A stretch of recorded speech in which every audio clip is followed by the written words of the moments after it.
Bonjour tout le monde, aujourd'hui je vous parle de batterie. Comment préserver vos batteries, soit à la maison, si vous voyagez ou en randonnée, comment les transporter sécuritairement. Je vous montre.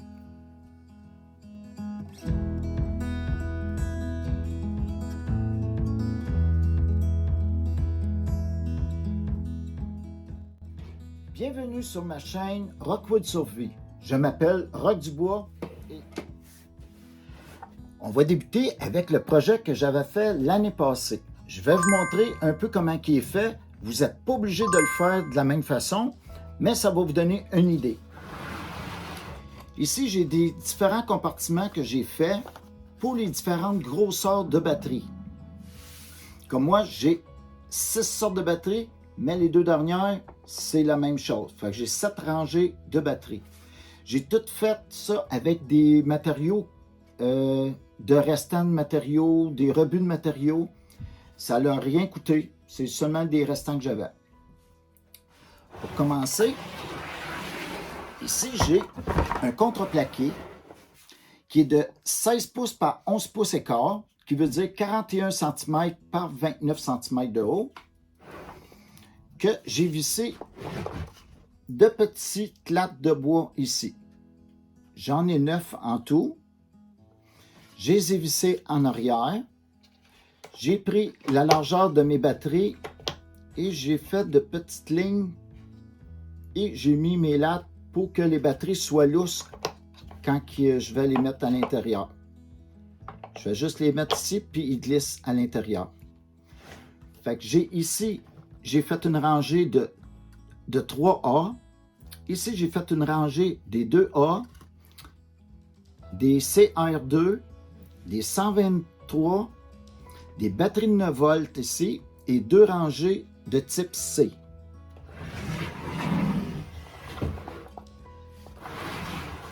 Et après que j'ai cloué tout ça, j'ai mis ici un plastique que j'ai pris sur un cartable. Le plastique, il est transparent. J'ai juste pris la partie sur le dessus et je l'ai cloué avec 2 petites lattes ici, avec des petits clous à finir. Comme ça, je vois toujours mon inventaire que j'ai et ça l'empêche les batteries de tomber.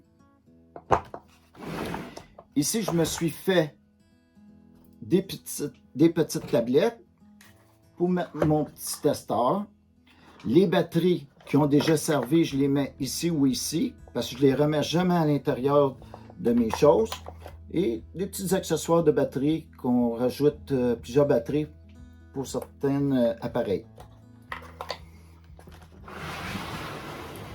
Comme ça, vous faites toujours la rotation de vos batteries. Les batteries neuves arrivent sur le dessus et par en dessous, je tire. Je vais vous montrer comme il faut. Je tire et la rangée descend. La même chose ici, que je prenne n'importe quelle sorte, les batteries descendent. Je ne vais jamais remettre ma batterie sur le dessus parce que je veux toujours une rotation. C'est comme ça pour toutes les sortes. Ça, c'est pour à la maison.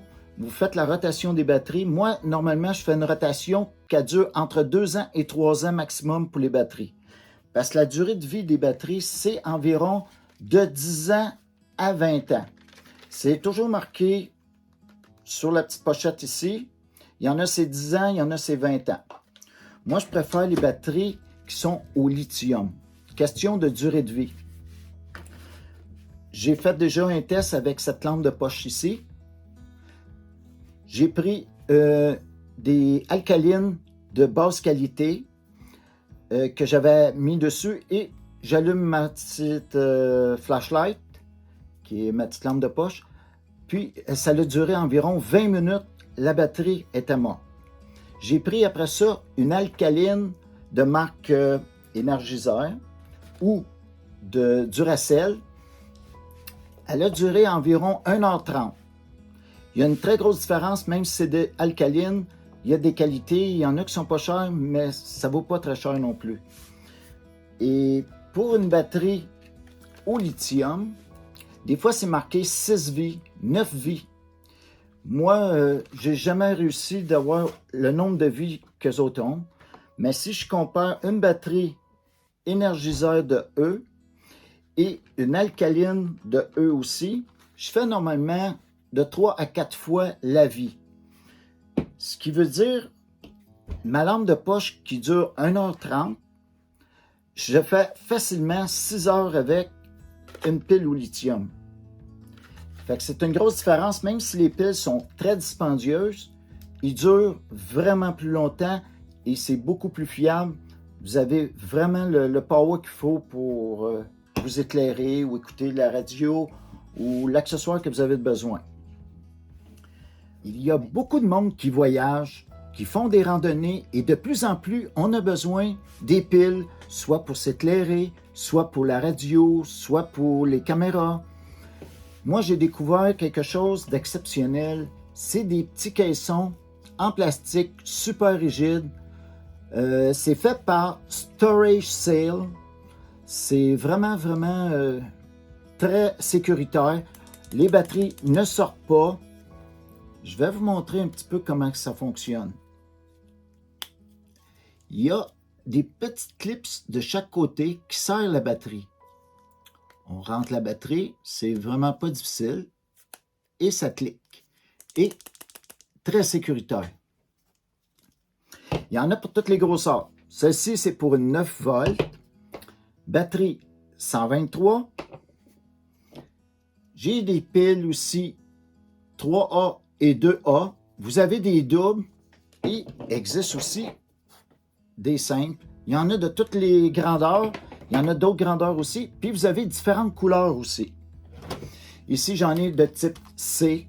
Moi, c'est ceux que j'utilise. Fait que chaque personne peut prendre ceux qui sont intéressés pour eux autres. Qu'est-ce qui est d'intéressant, c'est que si vous les mettez dans votre pack-sac, il n'y a aucune possibilité qu'ils se fassent de short. Que ce soit d'un côté ou de l'autre, ils ne peuvent pas se toucher. Il n'y a aucun problème pour ça. Et puis, pour garder une pile en santé, moi, avant, je les mettais dans un sac de plastique et ça causait des problèmes. Les batteries, des fois, ils gonflaient ou ils se mettaient à couler. Ça a tout réglé mon problème avec ce petit chose en plastique. On peut mettre les batteries soit directement dans le pack-sac comme ça ou dans une paire de bas. Mais moi, j'ai découvert des petits sacs en nylon. C'est en toile de parachute. C'est fabriqué par la compagnie Equinox aux États-Unis. On glisse nos batteries à l'intérieur. Ça peut être un autre genre de sac, mais moi, j'ai trouvé ça très génial comme sac. Il y a un petit crochet pour l'accrocher aussi. Fait que ça empêche de contaminer notre nourriture, nos vêtements. Fait que ça protège nos petites choses. J'espère que vous avez aimé le petit projet maison pour entreposer les batteries et comment transporter sécuritairement les batteries. Je vais essayer de faire 2 vidéos par semaine parce que j'ai beaucoup d'astuces et trucs à vous montrer. Si vous avez aimé, vous partagez et si ce n'est pas déjà fait, abonnez-vous. Sur ça, à la prochaine!